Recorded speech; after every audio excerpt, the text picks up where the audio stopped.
Okay student, let's see this question. W1 WB2 distinct point दिए हुए हैं आपको इन आर्गेंट प्लेन, और फिर ये कुछ एक इंफॉर्मेशन दी हुई है, यानी कॉम्प्लेक्स नंबर है W1 W2, और फिर ये कुछ आपसे पूछा है is a point on the, इस पे होंगे ये पॉइंट। चलिए तो देखो, ये अगर आप देखो उल्टा अगर मैं लेट ये कर लूं, इसको सॉल्व करते टाइम अगर मैं ऐसा लिख लूं, लेट एक कॉम्प्लेक्स नंबर ले लेते हैं ये PW1 अपॉन QW2, तो ये Z हो जाएगा और ये 1/Z हो जाएगा।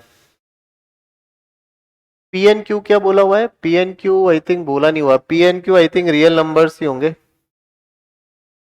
ठीक है, अब मुझे बताओ अगर Z ये है तो मॉड Z कहीं ना कहीं यही होगा, और आई थिंक ये इक्वल दे रखा है, यानी मॉड Z एक तरीके से क्या हो गया, 1 हो गया।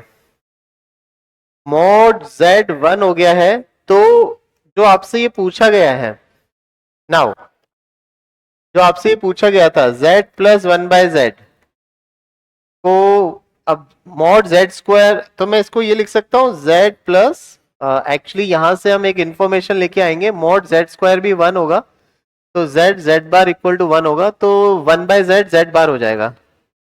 1/Z जो होगा वो Z, यानी Z plus Z bar is nothing but 2 times real part of Z।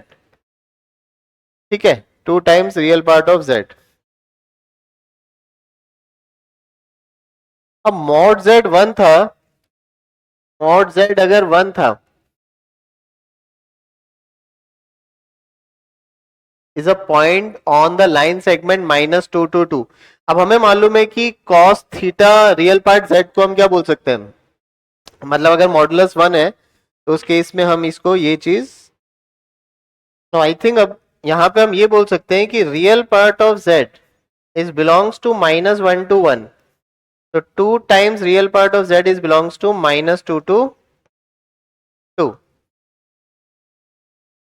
ठीक है, और हमें यही निकालना था, एक्चुअली यही हमें फाइंड करना था, तो इट शुड बी, और आई थिंक ये रियल भी है, रियल पे बात हो रही है, तो the answer will be line segment between -2 to 2 on the real axis will be the answer. यानी कंसेप्ट आई थिंक इसमें, कंसेप्ट जो है वो मॉड Z स्क्वायर अगर आपने 1 बोल दिया, वहां से रिलेट करते हुए इसको आगे बढ़ रहे हैं। ठीक है, थैंक यू।